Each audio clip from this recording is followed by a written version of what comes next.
Boa tarde, pessoal. Estão me escutando?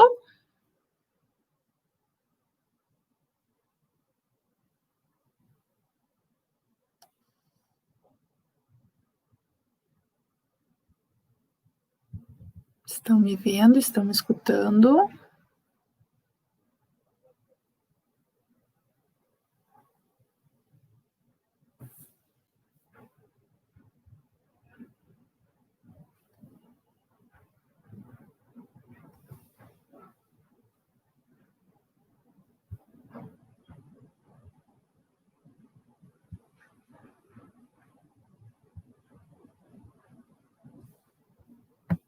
Sim? Ah, tá, tudo bem.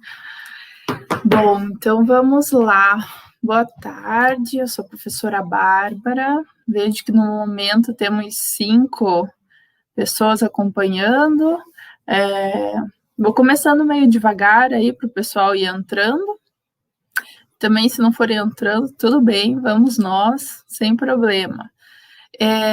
Bom, então hoje a gente começa então com essas lives, né, sobre os livros da Federal, né, da Federal do Paraná, no caso.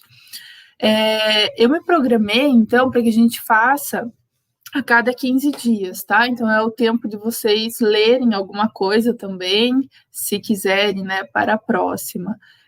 Se não lerem, tudo bem também, por favor, venham acompanhar, porque a gente sabe que nem sempre damos conta de ler tudo, de estudar tudo para o vestibular, né? Confesso que eu mesma, e olha que eu fiz letras na Federal, eu mesma não tinha lido todas as obras para prestar, né, a prova, mas as aulas sobre ajudam bastante, tá, gente? Porque não é só um enredo também, é a gente falar um pouco sobre algumas estruturas, o contexto da obra, tá?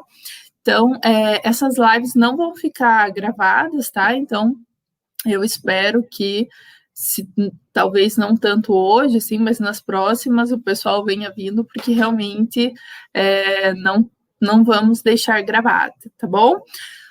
Vou compartilhar aqui com vocês, então, a tela com a apresentação, e aí vou explicando como que vai ser a organização. Eu acho que vai demorar mais ou menos 1 hora, não vou sair correndo também, né?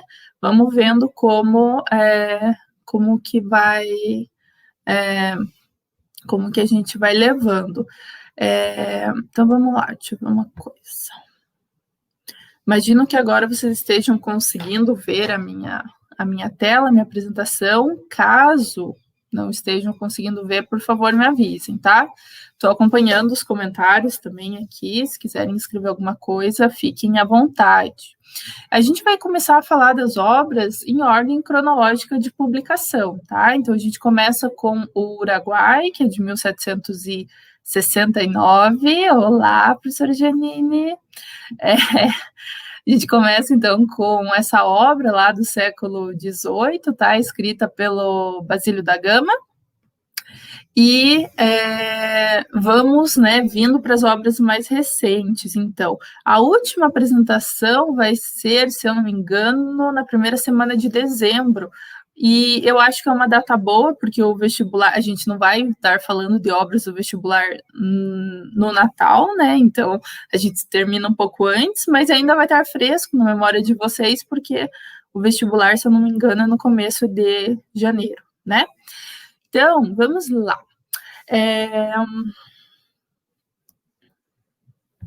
Opa. Então, aqui eu coloquei para vocês darem uma olhada na capa, na verdade, na capa da primeira edição, então, que diz lá, Uruguai, poema de José Basílio da Gama, na Arcádia de Roma, termindo Spílio. A gente vai falar um pouco sobre isso de Arcádia depois, né? Mas aí já adianto para vocês que o Termindo Spílio é o pseudônimo do José Basílio da Gama, né? Isso era muito característico nos autores desse período, né? Eles não que eles escondiam que eles eram, alguns casos sim, né? Mas nem sempre eles escondiam que eles eram os reais escritores, né, dos seus textos, mas eram acompanhados também de um pseudônimo, né? E ele dedica esse livro ao Francisco Xavier de Mendonça Furtado, que é ninguém menos do que o irmão do Marquês de Pombal. Vocês já devem ter escutado falar do Marquês de Pombal nas aulas de história, que foi o moço responsável pela expulsão, né, dos jesuítas dos territórios portugueses. Ele foi responsável por outras coisas também, foi responsável pela reconstrução de Lisboa depois do terremoto que devastou a cidade em 1755, foi responsável pelo fim da escravatura em Portugal continental, que lá parava, aqui podia continuar de boa, né? Então, vejam, ele teve um papel importante, né, no governo de Portugal durante um bom tempo, assim. E a gente vai falar um pouquinho mais sobre o Marquês de Pombal depois, mas especialmente essa obra é dedicada ao Francisco Xavier, ao seu irmão, que foi quem expulsou os jesuítas do Nordeste, dessa região. E a gente vai ver que tem tudo a ver com o tema dessa obra. Então, beleza, deixa eu passar lá para o próximo. Então, a apresentação vai seguir essa ordem aí, tá? A gente vai começar falando do contexto histórico, porque, apesar de ser, às vezes, né, a gente não vê tanta relação, mas nessa obra, se você não entende o contexto histórico, você não entende a obra, tá? Então, a gente vai falar disso com calma. Depois, do contexto literário, né, qual que é a escola em que se enquadra essa obra, as características da obra, o resumo, então, breve, né? E no final a gente vai tentar responder juntos aí uma questão de vestibular da Federal mesmo, para ver como esse livro já caiu e como é a ordem, né? Que pode cair. Boa tarde, professora Parício. Vamos lá. Agora a gente vai começar com o contexto histórico. Se quiser me ajudar aí, se precisar me corrigir, fique à vontade. Então, vamos lá. Tanto a publicação, né, como a época em que acontece, né, a história que é narrada, né, nesse poema épico, acontece, então, na segunda metade do século XVIII, tá? No Brasil colonial, nessa região aí do sul, e principalmente a partir do Tratado de Madrid de 1750, né? Não sei se vocês vão lembrar o que é o Tratado de Madrid, mas a gente estuda sempre, né, na escola, no ensino fundamental, já o Tratado de Tordesilhas, né, que é a separação das terras aí entre Portugal e Espanha, né? Acontece que, com a ocupação do território, aquela divisão não estava mais sendo respeitada, né? E nessa época, os reis optaram, então, por fazer uma reorganização das suas fronteiras, digamos assim, né? E ficou decidido, então, que a região de Colônia do Sacramento, né, que fica na foz do Rio da Prata, que até o momento, né, estava sob domínio de Portugal, voltaria ou passaria a ser da Espanha, porque a Espanha queria o domínio completo, né, da foz do Rio da Prata, dessa região do Rio Uruguai, da foz do Rio da Prata, justamente para poder escoar todas as riquezas que eles exploravam, né, das colônias. E, então, Portugal optou por ceder, então, né, esse território, e em troca, né, ele ficaria, então, com essa região conhecida naquele momento como a região do Uruguai, que é essa região aí do Nordeste do Rio Grande do Sul. Por que Uruguai? Porque nessa região passa o rio que hoje conhecemos como Rio Uruguai, certo? Mas naquele momento se chamava Uruguai, e isso é muito comum entre as línguas, né? A gente já falou várias vezes aí que existem, às vezes, trocas na história das línguas, né? Existe, às vezes, trocas de algumas letras, alguns fonemas, né? Que fazem com que as palavras vão mudando, né? Possam ir mudando. Então, nesse momento era Uruguai mesmo, e vai fazer menção, então, essa obra, ao conflito que se deu nessa região, chamado de Guerra Guaranítica, porque o que acontece? Nessa região aí, que passou a ser, então, de acordo com o Tratado de Madrid, passou a ser de Portugal, existiam missões jesuíticas. O que eram missões? Eram povoados ali, né, comandados pelos jesuítas, que juntavam, então, né, os indígenas, principalmente os guaranis, né, dessa região, e buscavam evangelizar. Só que nisso, eles também iam se organizando na região, né, com um crescente poder nessa região, né, a Companhia de Jesus. E isso, obviamente, incomodava o reino, né, o reino português. Então, eles optam, nesse momento, por... e isso já aconteceu, não lembro exatamente em que ano agora, mas nesse momento aí, já era ilegal praticar o jesuitismo nessa região, né? Ou melhor, era ilegal em todos os territórios portugueses, inclusive, portanto, na colônia, né?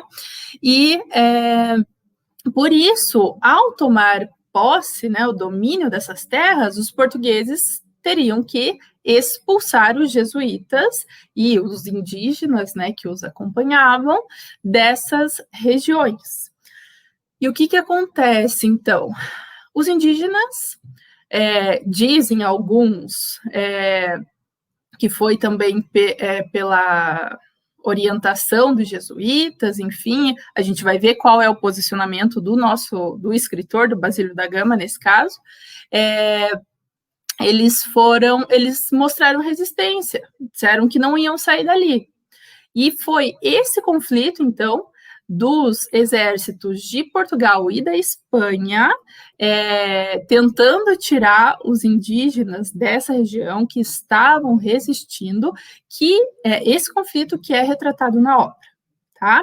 Eu coloquei ali que a Guerra Guaranítica é de 1753 a 56, mas essa é a parte mais intensa do conflito, né? Mas os conflitos vão até 1767, tá? E a obra é publicada em 1769, então estava falando de algo muito recente, né, na história dessa região aí. Coloquei aqui uma foto para vocês das ruínas. Por quê? O que acontece? Deixa eu só comentar uma coisa.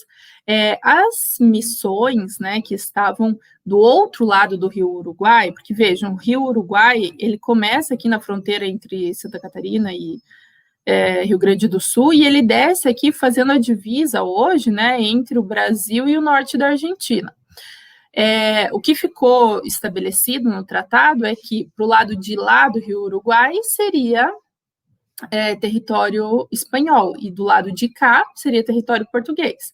Então, os 7 povos, ficou conhecido dessa maneira, né, as 7 missões que estavam desse lado aqui, que são essas em verdinho aqui, são essas que teriam que atravessar o rio, passar para o lugar de domínio espanhol, onde não era crime praticar o jesuitismo, tá?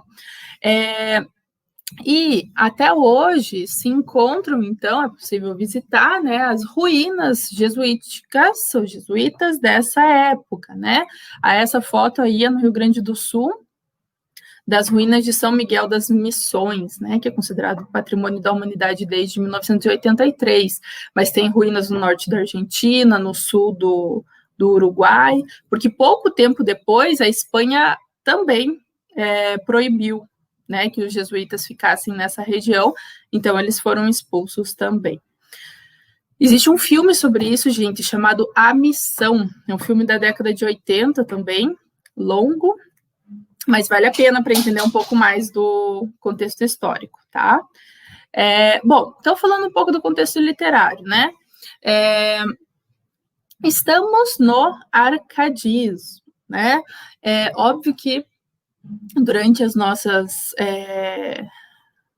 falas aqui sobre as obras, não vamos falar de todas as escolas literárias, né? Mas quando elas se relacionam de alguma maneira a uma das obras, né, que estamos lendo, vale a pena falar sobre isso, retomar, porque acaba aparecendo nas questões do vestibular também, menção às escolas literárias, tá? Então, se encaixa dentro do arcadismo, né, também conhecido como neoclassicismo, que é uma estética, e isso aqui eu vou passar bem rápido, né, e só comentar algumas questões que realmente têm relação com essa obra, que é uma estética que reagia aos padrões da arte barroca, né, que era a escola literária anterior, nesse caso, né? Só lembrando que quando a gente fala de barroco, de arcadismo e tal, a gente estuda isso, né, quando está estudando literatura brasileira, mas a gente estuda porque são as bases, né, da literatura brasileira, porque foram escritas, muitas vezes foram escritas aqui nesse território que hoje conhecemos como Brasil, ou tratam de temas daqui, enfim. Mas até então o Brasil como nação não existia, né? Então aí a gente ainda está falando da era colonial da literatura, tá? E o arcadismo ele defende, em comparação ao barroco, um estilo simples, uma exposição clara, uma ornamentação moderada. Por quê? Porque eles se baseavam na antiguidade. Então, a gente vai ver que tem um monte de referência à antiguidade clássica nessa obra, seja por citação em latim, por referências às obras da literatura clássica, seja grega ou latina e tal. Então, faz parte desse momento aí, né, desse movimento literário. Aí a gente vai começar a ler, você vai falar, mas professora, você não falou que era um estilo simples e claro e tal? Eu não estou entendendo nada. Mas não é isso, né, gente? É porque é em comparação com o barroco, né? Mas realmente eles ainda dá um trabalho para ler, né? A gente tem que fazer aquele esforcinho, assim, porque às vezes a sintaxe está em uma ordem que a gente não é acostumado e tudo mais. Mas tranquilo, a gente vai dar conta. Retomada dos ideais de equilíbrio dos modelos da arte clássica. A Arcádia, né, que eu tinha falado lá, a Arcádia era a região que, na mitologia grega, fora habitada por pastores dedicados à música e à poesia. Seria o lugar ideal para a inspiração, para se inspirar e criar literatura, né, ou arte, de maneira geral. E nessa época, aí, no arcadismo, eles criam as Arcádias, então, né? A Arcádia romana, por exemplo, né? Que são os grupos de escritores que tinham esses ideais aí, né? De se basear na antiguidade clássica e tal. O Basílio da Gama, ele foi aceito na Arcádia romana. O que significa que ele esteve entre pessoas de grande prestígio, né, da literatura no momento, né? Coloquei ali o uso de pseudônimos, que a gente já falou, né, do dele, e aí o locus amoenos, que são alguns ideais, né, que aparecem nas obras clássicas, que aparecem um pouco aqui também, né, que é o lugar ameno, né, agradável, essa ideia do Fugere Urban, que é fugir da cidade, né, idealiza o campo. Óbvio que a gente vai estar falando de uma obra que fala de um conflito, né? Então, um conflito, uma guerra. Então, não vai estar tão claro isso daí, mas em algumas descrições que ele faz da paisagem, a gente percebe essa intenção de idealizar um pouco, né, a paisagem do campo, né? E o carpe diem, que é aproveite a vida, né? Essa coisa do curtir e tal, que obviamente não vai estar tão presente aí nessa obra, porque estamos falando de guerra, né, gente? Mas beleza. Então, agora a gente vai falar de características da obra. Tudo bem até aí, gente? Estão acompanhando e tal? Querem fazer algum comentário?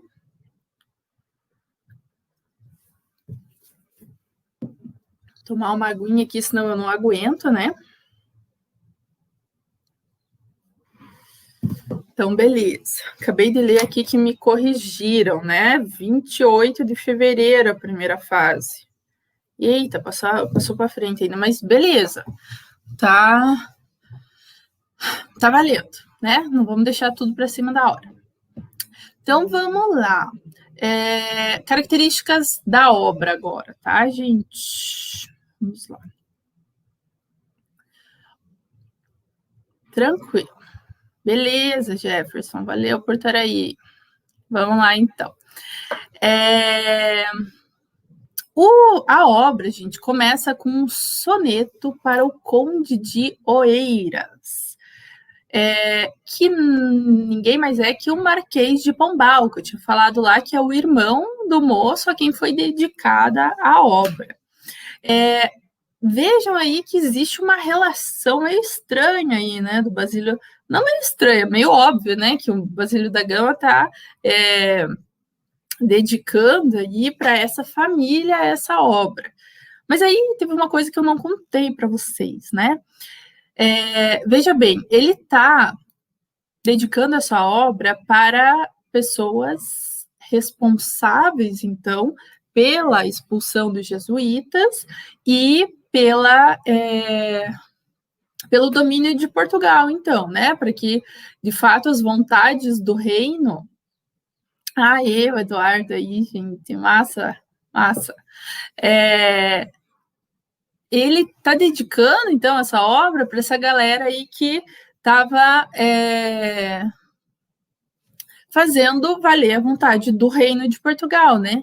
Mas o Basílio da Gama foi jesuíta. E essa é a parte mais, tipo, interessante, assim, de ler. Porque o que acontece? Ele estudou, vou contar um pouco da biografia dele, porque faz toda a diferença para entender também. Ele estudou em colégio de jesuítas e quando foi, eu não lembro exatamente do ano, tá? Mas quando foi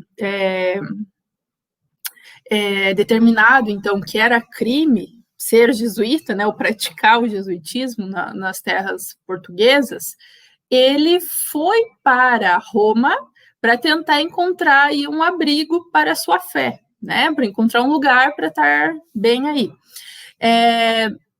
E, enfim, por alguma razão ele voltou para Portugal e em Portugal ele foi preso, porque era crime, né? E ele foi preso e para evitar o exílio, não sei se eles queriam enviar ele para Angola, enfim, ele deveria ser exilado. Para evitar o exílio, ele escreveu um poema para a filha do Marquês de Pombal, porque o Marquês de Pombal era o cara que mandava naquela época, né? Então ele escreveu um poema elogiando a filha do Marquês de Pombal. E o Marquês de Pombal caiu nessa.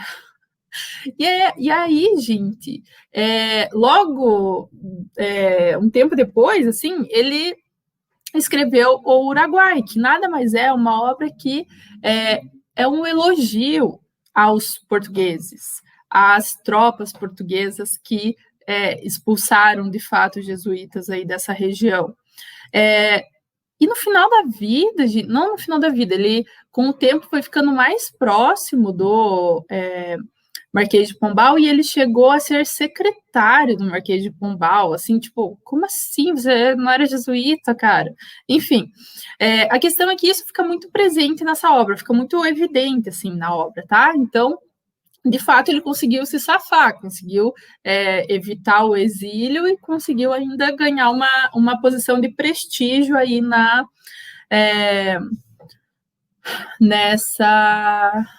com o Marquês de Pombal, né?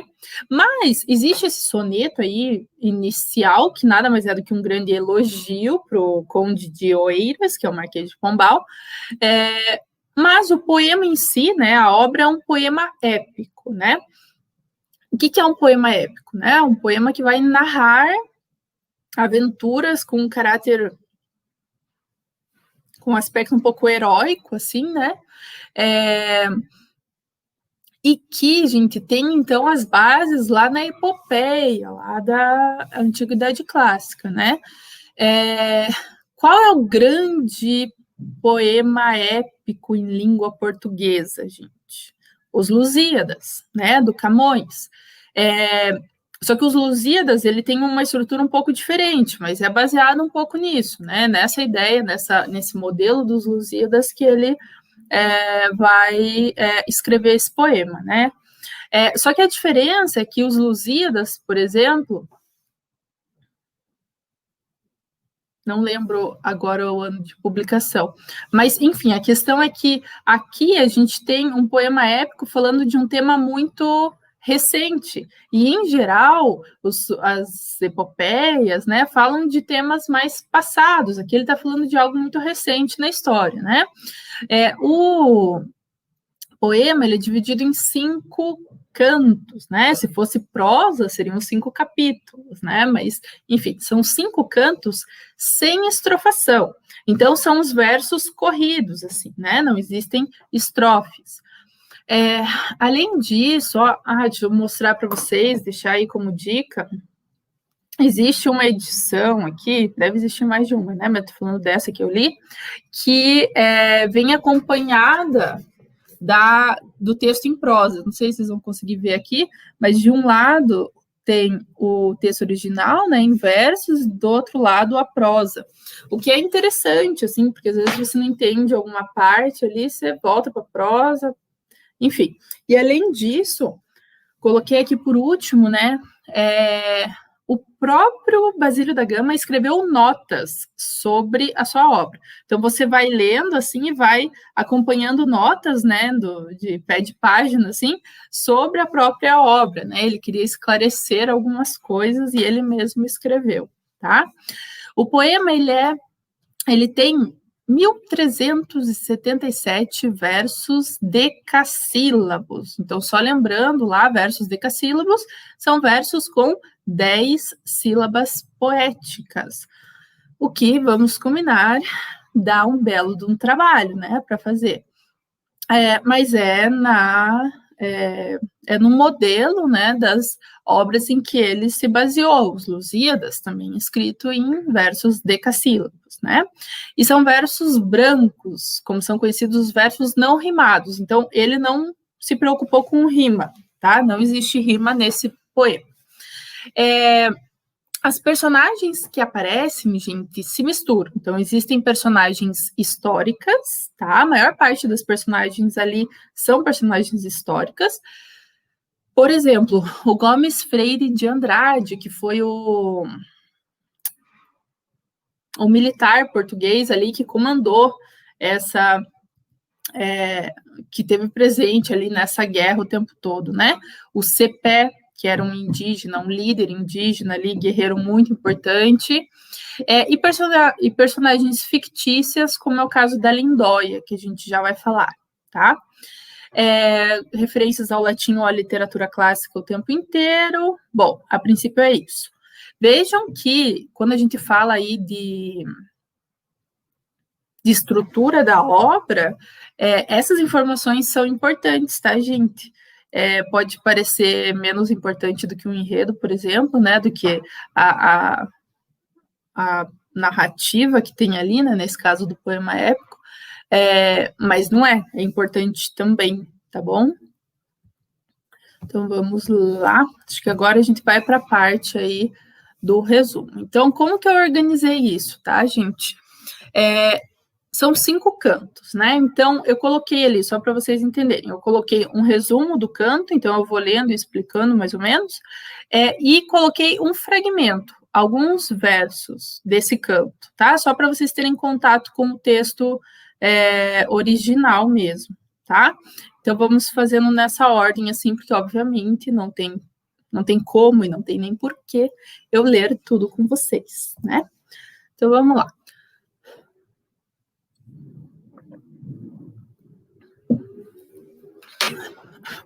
Então, o canto 1, gente, Ele começa com a descrição do campo de batalha coberto de destroços e de cadáveres de indígenas, tá?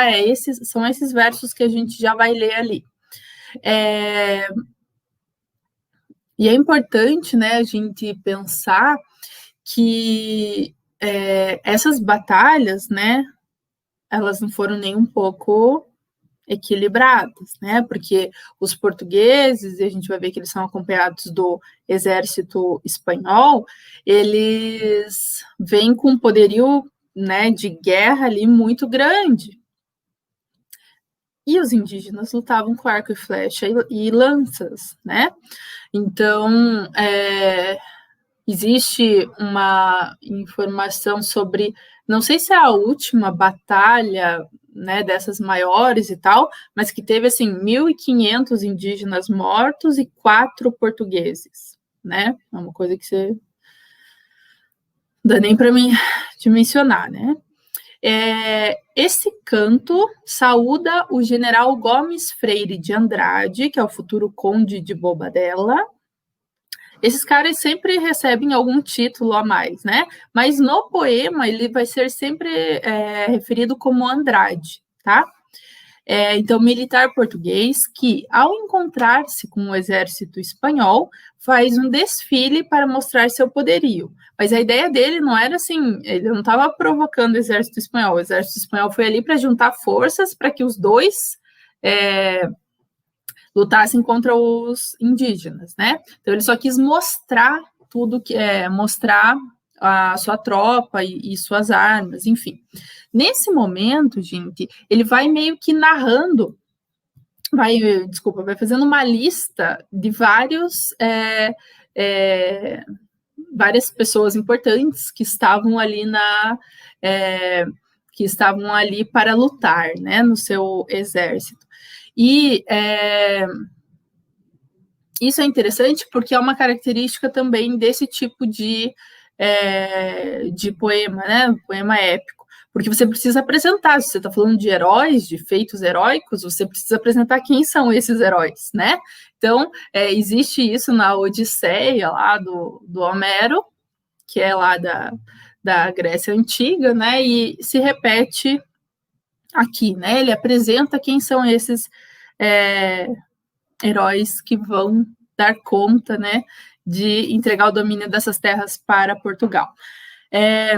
E aí existe um banquete aí nessa noite, né, em que se encontram, né, os dois exércitos, e o Andrade explica ao general Catânio, que é o general espanhol, as razões da guerra às margens do rio Uruguai. Conta também como foi a primeira investida dos portugueses enquanto esperavam o reforço espanhol. Então, vejam, é como se o poema começasse já no meio da guerra, né? Então, ele narra no passado como foi a investida anterior, né? E aí ele comenta que eles acabaram tendo que montar o acampamento no alto das árvores durante uma enchente que durou 2 meses, até que o Andrade finalmente decidiu sair do local. Então, ele descreve lá que eles tiveram que ir subindo o acampamento, assim, acabaram montando no local que seria das aves, e eles se deslocavam com canoas, né? Só que foi acabando o suprimento e tal, e ele acabou saindo do local. E aí ele preenche os postos da sua tropa, então ele fala lá, fulano vai ser o comandante não sei o quê, o outro fulano vai ser o comandante não sei o quê, e batiza o local onde as tropas portuguesas e espanholas se encontraram, então, de Campo das Mercês, tá? Então, esse foi o começo, foi a apresentação de todo mundo e dizendo o que já tinha acontecido e quem que ia ser quem aí na batalha que vai acontecer a seguir, né? Esses são os versos, gente, que começam o poema, tá? Então, diz lá: fumam ainda nas desertas praias lagos de sangue tépidos e impuros, em que ondeiam cadáveres despidos, pasto de corvos. Fumam, gente, é no sentido de que soltam fumaça, tá? Então, lagos de sangue soltam fumaça nas desertas praias do rio, no caso, né? Porque existe praia de água doce também do lado do rio. Os lagos de sangue morno ainda e sujos, em que ondeiam, estão aí flutuando os cadáveres despidos. Se são despidos, é porque são indígenas, né? E que já é pasto de corvos, né? Os corvos estão ali se alimentando desses cadáveres. Dura ainda nos vales o rouco som da irada artilharia. Então, ainda dá para escutar nos vales o som da artilharia, como se ainda estivesse rolando a guerra. E aqui vejam como ele invoca a musa. Isso daqui é uma característica que vem lá também da literatura clássica. Musa, honremos o herói que o povo rude subjugou do Uruguai e no seu sangue dos decretos reais lavou a afronta. Era comum você invocar a musa, então, para ela te ajudar, né, a escrever, né, a criar aí esse poema. E aí, ele quer honrar o herói é o Andrade, esse militar português. Então, vamos honrar esse herói que subjugou, que dominou o povo rude, né? O povo rude são os indígenas, que não são considerados civilizados, né? Do Uruguai, e no seu sangue, no sangue dos indígenas, lavou a afronta dos decretos reais, tá? Vejam que a sintaxe é bem invertida, né? A gente tem que fazer um esforcinho ali para entender. E aí, ai, tanto custas ambição de império. O tempo inteiro na obra, ele vai estar fazendo uma crítica aos jesuítas, porque eles ambicionam ter um império, eles estão querendo roubar o poder que deveria ser do rei de Portugal, tá? E que isso que vai causar a morte de tantos indígenas, e é isso que obrigou os portugueses a estarem ali. Então, no final das contas, gente, os indígenas, eles são retratados, e isso é interessante, eles são retratados como, de maneira idealizada também, como nobres, como bons, e os portugueses são retratados da mesma maneira. Os únicos culpados dessa situação toda aí são os jesuítas. E aí você vê, né, que é uma obra que teve um objetivo muito específico, que era o de agradar o Marquês de Pombal. E para ele, os jesuítas eram inimigos mesmo, né? Inimigos da coroa, né? No canto 2, gente, os exércitos iniciam sua marcha contra os 7 povos. Então, já estão lá os dois juntos, né? Os dois exércitos. Ao encontrarem um batalhão de índios, os prisioneiros são soltos em uma tentativa de resolver a questão com diplomacia. Então, em alguma batalha anterior, alguns indígenas haviam sido ficaram junto, né, com os portugueses como prisioneiros, né? E aí, nessa intenção de representar também os portugueses como bonzinhos, né, que eles não queriam fazer mal a ninguém, eles estavam ali porque eles tinham que estar, ele diz lá que primeiro ele queria resolver na diplomacia, então ele soltou os indígenas e aí ele deu para eles roupas coloridas, porque sabia que eles gostavam, e antes de liberá-los, ainda deu um abraço em cada um. Então veja a intenção de representar o português dessa maneira, né? E aí relata-se um encontro entre os caciques Cepé e Cacambo e o comandante português. Então, antes de começar a batalha, Cepé e Cacambo vão lá conversar com o Andrade, tá? E eles falam, né, colocam a posição deles, o Andrade fala, não tem como. Eles dizem, né, que eles não reconhecem a autoridade do rei naquelas terras que haviam sido de seus antepassados, né? E o Andrade fala, mas não é assim, essas terras são do rei de Portugal e eu represento o rei de Portugal aqui nesse lugar. Então, eu tenho que fazer com que vocês saiam daqui, né? Então, o acordo é impossível, mas antes de irem embora, os índios recebem presentes. Então, o Andrade dá para o Cacambo uma espada e para o Cepé, ele dá um arco e flecha que o Cepé tinha perdido na batalha anterior, era dele já, tá? E aí o Andrade entrega para ele. E o Cepé fala assim, ele agradece, mas essas flechas logo voltarão para você, mais rápido do que você pensa, né? Porque ele já ia iniciar a batalha com aquela arma, né? Então é bem interessante esse diálogo. E ocorre, então, o combate entre os índios e as tropas, né, luso-espanholas. Os índios lutam valentemente, mas são vencidos pelas armas de fogo dos europeus, e o Cepé morre em combate. E o Cepé era um grande líder para os índios, né? E ele morre com a arma de fogo, se eu não me engano, do governador de Montevidéu. Então, foi uma perda muito grande ali, né? E Cacambo, então, ele comanda a retirada, ele salva quem pode e comanda a retirada. Eu coloquei aqui uns versos que falam justamente da morte do Cepé, tá? Então, diz ali, com a pistola lhe fez tiro aos peitos. Era pequeno o espaço, então tinha um espaço pequeno entre a pistola e o corpo, né? E fez o tiro no corpo desarmado, estrago horrendo. Viam-se dentro, pelas rotas costas, palpitar as entranhas. Quis 3 vezes levantar-se do chão, caiu 3 vezes. E os olhos, já nadando em fria morte, lhe cobriu sombra escura e férreo sono. Né? O sono duro, o sono pesado, o sono daquele que nunca mais vai acordar. Né? Então, ele morreu dessa maneira, né? Pela arma de fogo. Vamos lá, gente. Só mais 3 e aí a questão do vestibular, tá? Vamos tomar uma aguinha.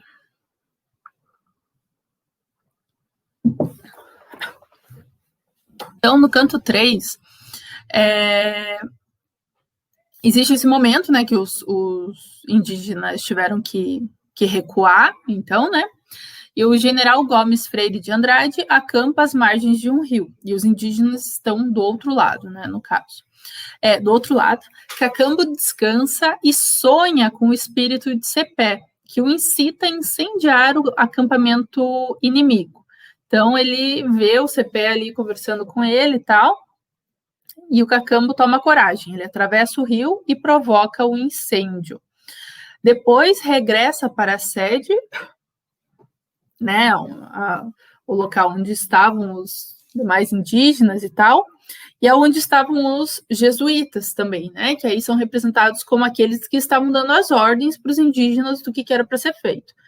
E um deles é o Balda, tá? Esse é o jesuíta que é mais mencionado, assim, durante a obra, e ele é mencionado de uma maneira super negativa, assim, de uma maneira até caricata, né, que ele fazia tudo só para o seu próprio interesse e tal, não estava ali por causa dos indígenas, né? Então, a mando de Balda, Cacambo é preso e envenenado. Por quê? Porque o Cacambo foi lá, colocou fogo no acampamento dos portugueses, né, e dos espanhóis, enfim, e voltou meio que como um herói, né, para a tribo. Olha o que a gente fez, olha o que eu fiz e tal.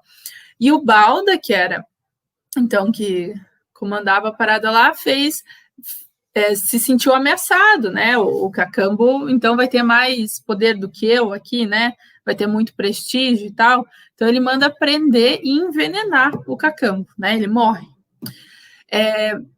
E a Lindóia, então, que é aquela personagem fictícia que eu falei para vocês, que é a esposa, então, do Cacambo, ela é proibida pelo Balda, pelo padre Balda, de ver o seu marido, né, o Cacambo.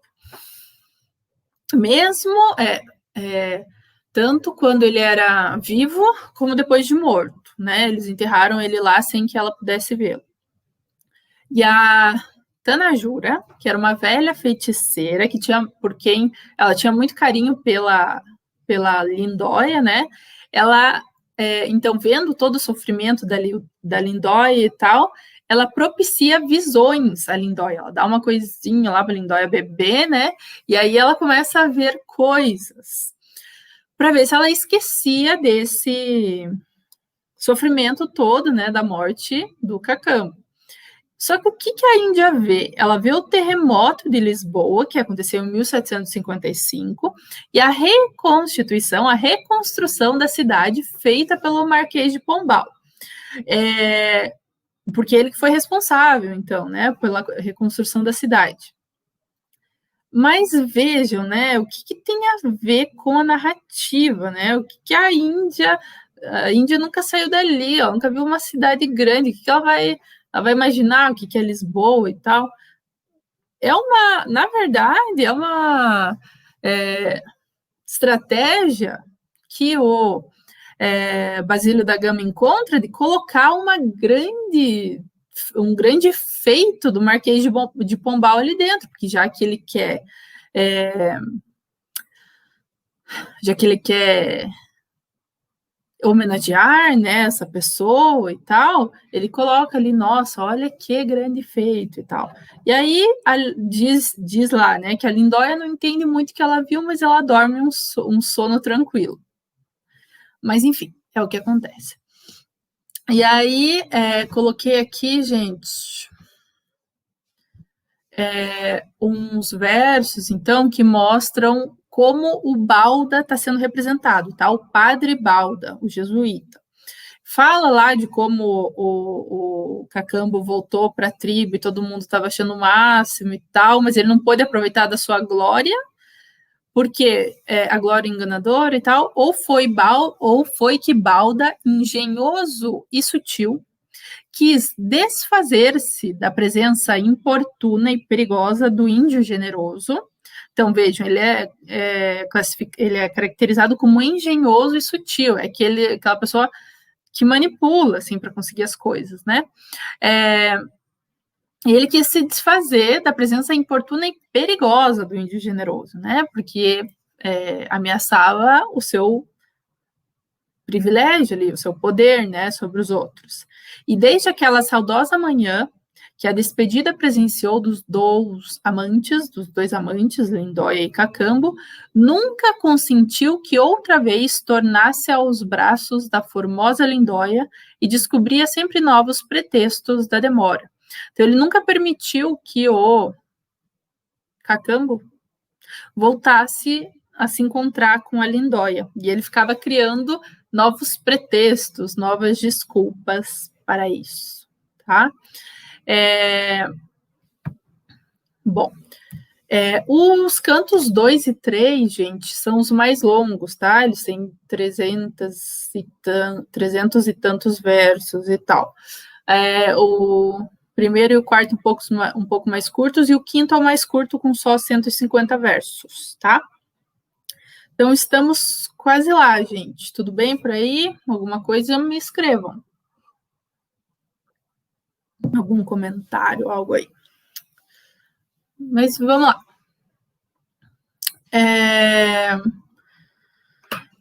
Então, canto 4, né? Ocorrem as maquinações de Balda, né? O Balda, que é esse jesuíta, então, todo, né, com as suas intenções e com as suas ações egoístas ali por trás, que pretende entregar Lindóia, porque ela era viúva agora, né, porque o Cacambo tinha sido morto por ele. Ele pretendia entregar Lindóia e o comando dos indígenas a Baldeta, seu filho.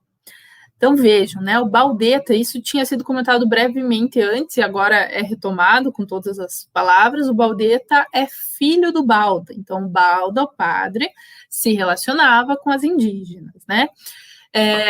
E o Baldeta, né, que é o filho, ele é representado de uma maneira negativa, porque o pai, os outros indígenas, eles são representados como puros, como nobres e tal. E o Baldeta, ele é representado como arrogante, tá? Então, existe essa visão aí por parte a visão, né, que é colocada aí pelo poeta, de que os indígenas, de que os mestiços, né, não são tão bons quanto os índios puros, né? E a ideia, então, é que era isso, que o Baldeta, o filho do Balda, ia comandar os indígenas nas batalhas e ainda ia ficar com a Lindóia, né? Então, os guerreiros indígenas se apresentam a Baldeta, né? Vai sendo dito o nome de cada um também, meio que naquela lista, como eu tinha falado antes, né? Mas sentem a falta da Lindóia, não encontram ela e saem a procurar. E aqui a gente tem um dos momentos mais conhecidos, digamos assim, do poema, que é a morte da Lindóia, né? Então, eles encontram ela deitada, parece que ela está dormindo e tal, mas logo percebem que tem uma serpente envolta em seu corpo, né? E com medo de se aproximar e assustar essa serpente, porque não sabia se ela estava dormindo ou não, e podia picar ou não, eles ficaram mais distantes e o Caitutu, que é o irmão da Lindóia, ele mata o animal com uma flechada, né, tentando salvar a sua irmã. Mas quando ele chega perto dela, vê que ela já tinha morrido, já tinha sido picada, né? E dá a entender que, na verdade, ela se matou. Ela foi atrás disso, porque ela não suportava já viver após a morte do Cacambo, né? E aí, gente... Bom, avisados de que o exército estava a caminho, os padres e os índios fogem, e ela fica ali no meio da selva, sem nenhum tipo de ritual, né, de cuidado, né, com o corpo dela. Ela fica ali, e os índios fogem, só que eles queimam a aldeia, né, para que os portugueses não encontrem nada, né, quando eles chegarem.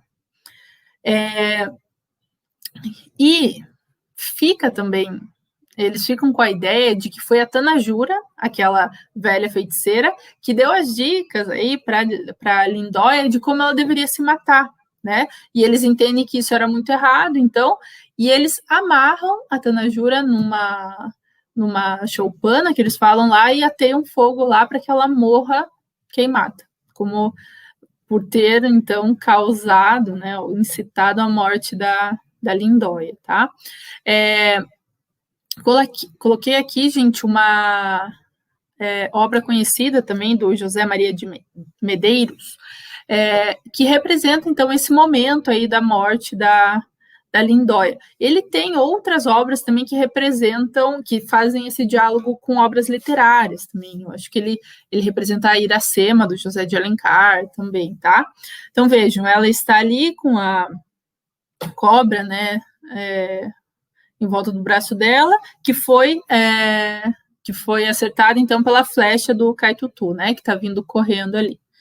Então, temos essa obra aí representando este momento. E coloquei aqui os versos deste canto, tá, gente? Depois disso é rapidinho o canto 5. Então, vejam lá.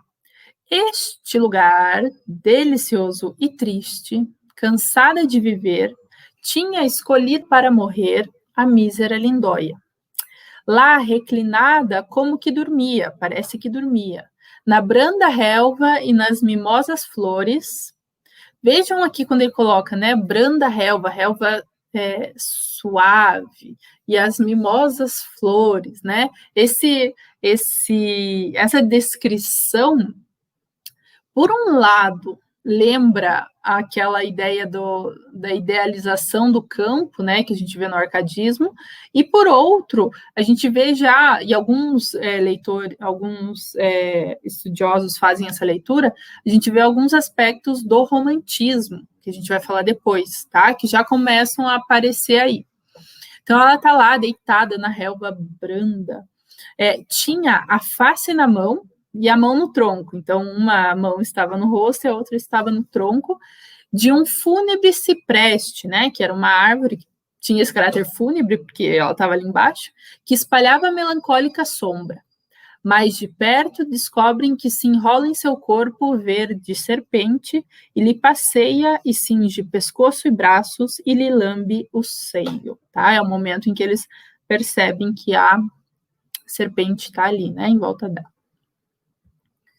E aí, gente, o último canto, né, que é o canto final mesmo, né, em que acaba o poema, começa com o finalzinho da ação ali do canto 4, porque eles colocaram na aldeia, colocaram fogo na aldeia e tal, mas não colocaram fogo em tudo do templo, né, da igreja. E aí os portugueses, espanhóis, enfim, chegam lá e veem que os santos estão todos quebrados, o altar está tudo quebrado, eles não queriam deixar absolutamente nada para os portugueses, só que existe uma pintura no teto, tá? E diz lá, o Andrade chega e ele fica maravilhado olhando tudo aquilo e quase que faltam palavras para ele descrever aquilo tudo, e os outros soldados também. E aí começa a ser descrito, então, o que está nessa pintura. E é uma pintura, então, que continha grandes façanhas e conquistas dos jesuítas, então é como se contasse toda a história dos jesuítas, só que seriam interpretados, mas que eram interpretados, né, pelos portugueses como crimes, né? Então, nessa pintura estaria lá representado que os jesuítas foram responsáveis pela morte do Henrique III e Henrique IV, do Henrique III e Henrique IV da França, que eles foram responsáveis por um atentado contra o parlamento em Londres, que eles chegaram no Japão, que eles, enfim, um monte de coisa. Não existe nenhum registro histórico de que essa pintura tenha existido, tá? Provavelmente foi a maneira como o autor encontrou aí de fazer esse panorama, né, do que os jesuítas teriam feito, né, supostamente. Enfim, né, ele descreve tudo isso, aí ele volta para a ação, né, o que estava acontecendo ali. A perseguição dos fugitivos resulta na prisão dos padres. Então, os padres finalmente são presos, né, e especialmente o Balda, né, os outros dois também, eles fugiram meio que escondido dos indígenas. Então, assim, eu estou fugindo para salvar minha vida, e aí vocês que se virem, né? E um outro estava fugindo em cima de um burrinho e estava cheio de linguiça e bebida e tal, que ele estava preocupado com os suprimentos para ele, né? Não estava nem aí para os outros. E é nessa fuga, então, que eles são presos, né, pelos portugueses. E aí o poeta dá por encerrada a tarefa, porque a tarefa era contar isso, né? O momento em que finalmente consegue prender os jesuítas e dominar esse espaço, né? Os indígenas acabam, os que não aceitaram o domínio português ali, acabaram passando de fato para o outro lado do rio Uruguai, né? Então, o poeta dá por encerrada a tarefa e despede-se, ressaltando que os jesuítas foram responsáveis pelo massacre dos índios. Faz-se uma homenagem ao general Gomes Freire de Andrade, que respeita e protege os índios sobreviventes. Aí parece que ele está rodeado de vários indígenas que estão pedindo a proteção dele, enfim. E aí eu coloquei os versos ao final também, que diz ali, sossegado o tumulto e conhecidas as vis astúcias de Tedeu e Balda. Tedeu era outro padre, né?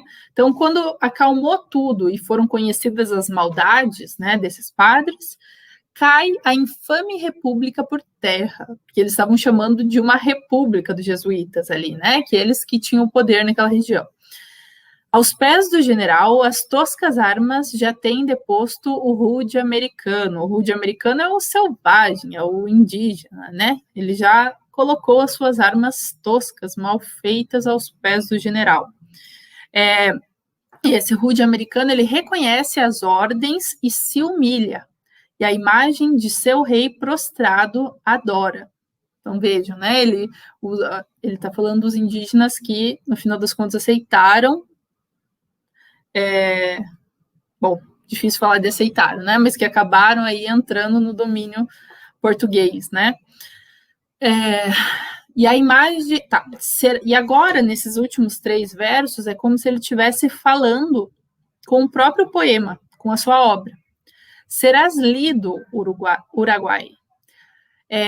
cubra os meus olhos, embora um dia a escura noite eterna. E aí tá ao contrário, né? Embora um dia a escura noite eterna cubra os meus olhos, ou seja, que embora um dia eu morra, você continuará sendo lido. Tu vive e goza a luz serena e pura, porque isso daí tem a ver com aquela ideia que vem desde também da Antiguidade Clássica de que o poeta ele se mantém vivo com a sua obra, né? Na medida em que a obra continua sendo lida, continua sendo comentada, ele continua vivo em sua obra, né? E é isso que é colocado aí no final. Beleza, gente? Tudo bem até aí? Falei um monte, deu uma horinha ali mesmo. Então, vamos lá.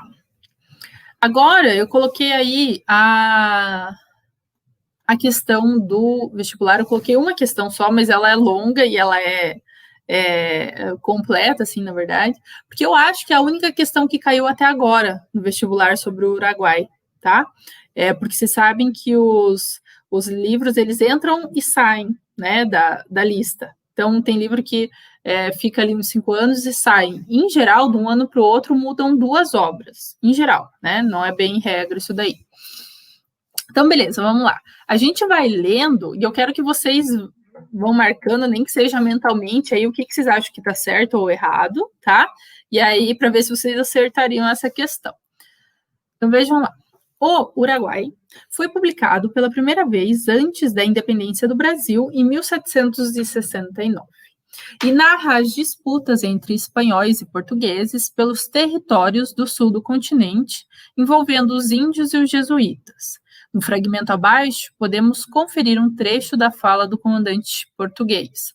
Essa fala é lá no primeiro canto, em que ele está explicando as razões pelas quais eles estão ali, né, para enfrentar os indígenas. Daí ele diz assim: o nosso último rei, ou seja, o último rei de Portugal, e o rei da Espanha determinaram por cortar de um golpe, cortar de uma vez só, né, como sabeis, neste ângulo da terra, ou seja, neste local aqui, as desordens de povos confinantes, que aí pode ser lido como povos fronteiriços, né, que mais certos sinais nos dividissem. Mais certos sinais quer dizer mais certas fronteiras, mais certas linhas, né? Que fossem mais definidas as fronteiras. É isso que ele quis dizer aí no último verso. Aí continua lá. O talento de Basílio da Gama, que transforma o árido assunto em matéria literária, recebe, 100 anos depois, o elogio de Machado de Assis. Ao compará-lo com seu contemporâneo, Tomás Antônio Gonzaga, o Tomás Antônio Gonzaga ele foi contemporâneo do Basílio da Gama, tá? Não do Machado de Assis. Ele também fez parte do arcadismo, né? O escritor afirma: não lhe falta também a ele, Basílio da Gama, nem sensibilidade nem estilo, que em alto grau possui. A imaginação é grandemente superior à de Gonzaga, e quanto à versificação, nenhum outro em nossa língua a possui mais harmoniosa e pura. Então, o Machado de Assis demonstrou esse reconhecimento aí da obra do Basílio da Gama, né? Então, gente, agora vem 4 afirmações ali, e a gente tem que ver quais são corretas, tá? Então, eu vou lendo e vocês vão vendo mentalmente qual vocês marcariam. O contexto histórico trabalhado no poema de Basílio da Gama é fundamental para seu entendimento. A descentralização do poder colonial, protagonizada pelo Marquês de Pombal, e a disputa de territórios coloniais entre Espanha e Portugal, mediada e pacificada pelos jesuítas na segunda metade do século XVIII. Fiquem aí na cabeça. Vamos para a segunda. Ao longo dos 5 cantos de O Uruguai, compostos em decassílabos sem rima, podemos perceber a marca da epopeia, da narração da guerra e dos feitos dos heróicos portugueses, e a presença da sátira na caricatura dos jesuítas, particularmente na figura do padre Balda.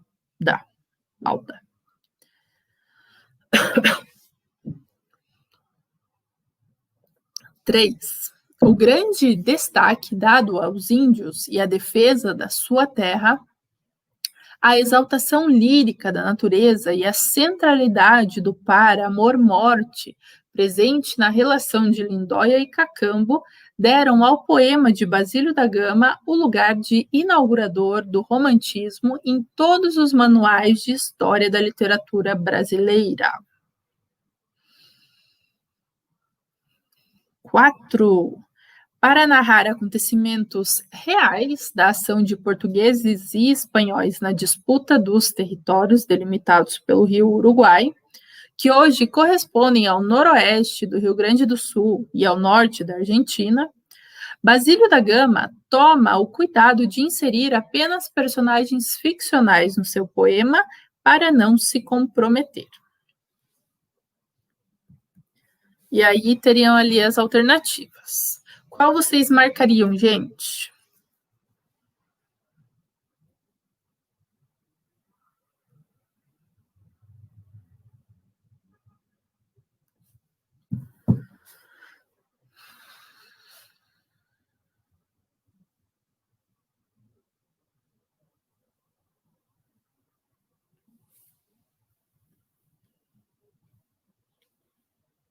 Alguém arrisca?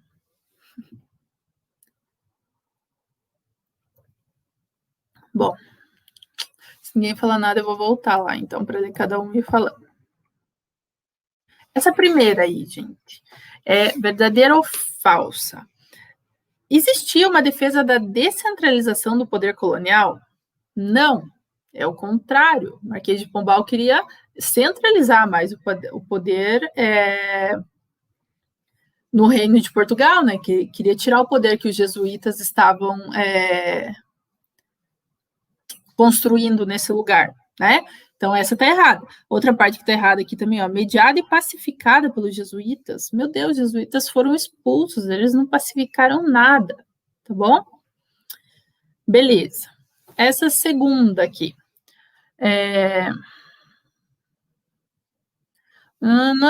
Compostos em decassílabos, sem rima, até aí vai. De certeza só tenho a 2, exatamente. A 2, gente, está certa. Você poderia ficar na dúvida ali a hora que você leu a sátira, né? Porque eu acho que eu não comentei a palavra sátira. Mas não tem nada exatamente errado ali nessa parte aí, tá? E responder a questão do vestibular, gente, é também saber lidar aí com com esse modelo, né? Tipo, você não tem certeza dessa daí, mas deixa guardada ali do lado. A terceira, gente, o que está errado nessa terceira, então? O poema do Basílio da Gama foi inaugurador do romantismo? Não! Por isso que eu falo que tem que saber escola literária, porque eles cobram isso no final das contas, tá? Basílio da Gama, ou Uruguai, é obra do arcadismo, tá? Não é romantismo. A próxima obra que a gente vai ler é do romantismo, tá? E existe uma ou outra característica em comum, mas não é obra do romantismo, tá? Por isso estaria errado.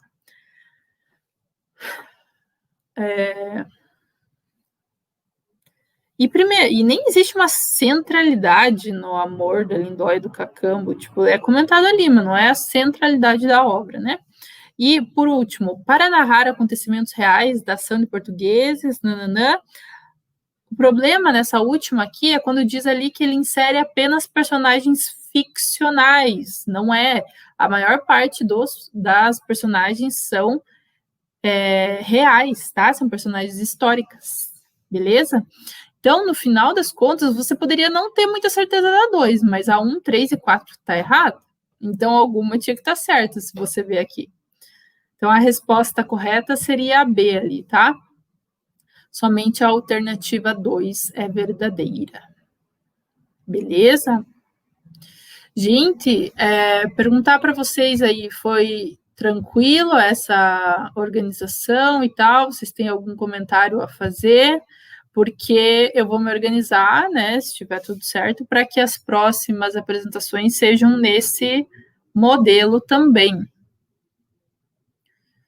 Vocês têm algum comentário a ser feito?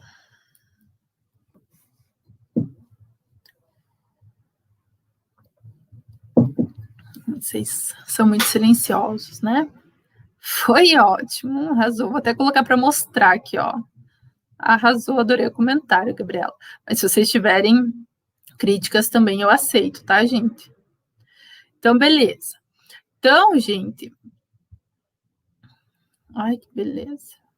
Bom, então, beleza, gente. Ficamos lá combinados. Daqui 2 semanas, o texto vai ser esse daí, tá? Últimos Cantos do Gonçalves Dias. Avisem a galera que eu não vou gravar, tá? Porque se for para gravar, tá cheio de videoaula por aí com efeitos muito mais legais, tá? A ideia aqui é que seja, né, que vocês possam ter essa interação aí, se quiserem. Se não quiserem, pode ficar em silêncio também, mas pelo menos tem hora marcada, tá bom? Então é isso aí, fiquem de olho lá no Instagram, ou no Face, ou no grupo do WhatsApp, que vocês terão maiores informações, e se quiserem, gente, escrevam lá para mim, beleza? Muito obrigada pela companhia aí, gente. Espero que tenham curtido e a gente se vê aí daqui 2 semanas, beleza? Valeu, gente. Tchau.